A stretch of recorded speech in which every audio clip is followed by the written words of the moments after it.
तो आइए आज सुनते हैं कहानी भीष्म और जटायु के कंपैरिजन की। जिंदगी में हम भीष्म का मार्ग चुने या जटायु का मार्ग। कठिनाइयां थी इसलिए ऐसा नहीं हो सका, यह बहाना इतिहास कभी भी स्वीकार नहीं करता। कोई भी दो व्यक्ति समान स्थिति में एक ही जैसी प्रतिक्रिया नहीं करते। आइए नजर डालते हैं इतिहास के पन्नों पर और तुलना करते हैं ऐसी दो हस्तियों की जिनका सामना एक ही जैसी स्थिति से हुआ था, लेकिन उनकी प्रतिक्रियाएं एकदम विपरीत थी। लोगों ने एक को ऊंचा स्थान दिया तो दूसरे को केवल पहचान। हम बात कर रहे हैं भीष्म और जटायु की। एक ने पीड़िता की रक्षा के लिए अपनी जान दे दी, जबकि दूसरा अपने सम्मुख होते हुए अपराध का मूक दर्शक बना रहा।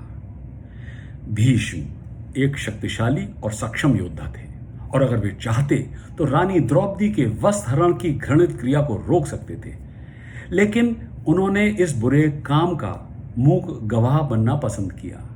जबकि जटायु बूढ़ा और कमजोर था और जानता था कि सभी संभावनाओं में रावण उसे मार देगा, फिर भी उसने रानी सीता की रक्षा के लिए अपनी पूरी कोशिश की। भीष्म शक्तिशाली थे फिर भी शक्तिहीन बने रहे, जबकि जटायु शक्तिहीन था मगर उसने एक शक्तिशाली योद्धा की तरह अपने कर्तव्य का निर्वाह किया।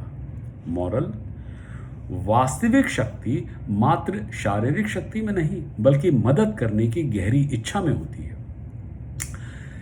भीष्म जीवित थे लेकिन उनकी अंतरात्मा ने उन्हें हर रोज कचोटा, हर रोज मारा, जबकि जटायु एक ही बार मरा लेकिन अपनी अंतरात्मा के लिए वो अनंत काल तक जीवित रहा। मॉरल: हमारा एकमात्र निरंतर साथी हमारी अंतरात्मा है, इसके प्रति ईमानदार और वफादार होना हमारा कर्तव्य है। इतिहास में इस वजह से भी भीष्म के नाम की प्रसिद्धि घट गई क्योंकि उन्होंने द्रौपदी की अवहेलना को रोकने के लिए कुछ नहीं किया, और उधर सीता को बचाने की कोशिश में जटायु के नाम की प्रसिद्धि इतिहास में उच्च स्तर पर चली गई। मॉरल: हम सभी लोग जल्दी या बाद में इतिहास में अपना नाम लिखने जा रहे हैं। हमें अच्छा या बुरा नाम मिलेगा, यह हमारे द्वारा किए गए कर्मों पर ही निर्भर होगा। भीष्म एक उच्च सुसंस्कृत मानव थे, लेकिन गिद्ध की तरह मूल्यों में अत्यधिक असंवेदनशील और अमानवीय रहे, जबकि जटायु एक गिद्ध था लेकिन उसकी अत्यधिक संवेदनशील भूमिका ने उसे मनुष्य जाति के समक्ष लाकर खड़ा कर दिया।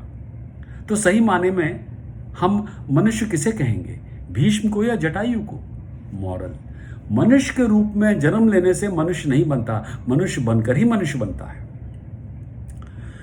द्रौपदी ने भीष्म से अपनी सुरक्षा की भीख मांगी और गिड़गिड़ाई क्योंकि वो जानती थी कि अगर कोई उसकी रक्षा कर सकता था तो केवल भीष्म थे, मगर फिर भी भीष्म ने द्रौपदी की रक्षा नहीं की, जबकि सीता ने जटायु से रक्षा की आवाज भी नहीं उठाई। वो तो सिर्फ यही चाहती थी कि रावण द्वारा अपहरण के बारे में राम को सूचित किया जाए। सीता जानती थी कि जटायु शक्तिशाली नहीं है, लेकिन फिर भी जटायु ने सीता की रक्षा करने की पूरी कोशिश की। भीष्म मनुष्य होने के नाते द्रौपदी के द्वारा बोले गए शब्दों को भी नहीं समझ पाए, जबकि जटायु ने सीता के बोले गए शब्दों को नहीं बल्कि उनके द्वारा ना बोले गए शब्दों की भाषा को भी समझ लिया। मॉरल: हृदय की भाषा शब्दों की भाषा से अधिक शक्तिशाली होती है। भीष्म अपने राजकीय कर्तव्य का निर्वाह करने में इतना उलझ गए कि वो भूल गए कि उनके पास एक उच्च कर्तव्य था, एक नैतिक कर्तव्य, द्रौपदी की लाज बचाने का, जबकि जटायु ने अपने नैतिक कर्तव्य के बारे में इतना स्पष्ट था कि उसे सीता को रावण से बचाने के अतिरिक्त और कुछ नजर ही नहीं आ रहा था। मॉरल: जब दुविधाओं की कश्मकश में फंस जाएं तो सबसे उचित उपाय है उच्च सिद्धांतों का पालन करना, अपने हृदय का अनुसरण करना, क्योंकि वही हमेशा सच्चाई की परख सकता है। भीष्म ने आने वाली पीढ़ियों के लिए अच्छी मिसाल नहीं कायम की, जबकि जटायु ने आने वाली पीढ़ियों के लिए आदर्श मिसाल कायम की। मॉरल: अगर हम एक नैतिक उदाहरण नहीं हो सकते तो कम से कम बुरे ना बने। एक और दिलचस्प बात यह है कि भीष्म का द्रौपदी से एक बुजुर्ग का रिश्ता था, लेकिन इस कड़ी में वे एक अजनबी के रूप में सामने आए, जबकि जटायु का सीता से कोई संबंध नहीं था। वो एक अजनबी था, लेकिन भीष्म की तुलना में उसने रिश्ते को अंजाम दिया अपनी जान देकर। मॉरल, सच्चे रिश्ते केवल खून के नहीं होते बल्कि दिल से जुड़े होते हैं। भीष्म और जटायु दोनों को कुछ ही पल में यह तय करना था कि उन्हें क्या करना है। जीवन हमें कभी कभी उन स्थितियों में डालता है जहां कुछ ही क्षणों में हमें महत्वपूर्ण निर्णय लेने की आवश्यकता होती है। यह कहानी भीष्म की आलोचना करने के लिए नहीं है, वे निसंदेह एक महान व्यक्तित्व हैं, लेकिन हम उनकी निष्क्रियता की आलोचना कर रहे हैं। यहां अंत में हमारे द्वारा चुने गए विकल्पों से सीखना है ताकि हम सचेत रहें कि इतिहास हमारे पीछे है। जब हम कुछ अन्याय, कुछ समस्या देखते हैं तो हमारे पास केवल दो ही विकल्प हैं, या तो अपनी आंखें बंद करें या इसके बारे में कुछ करें।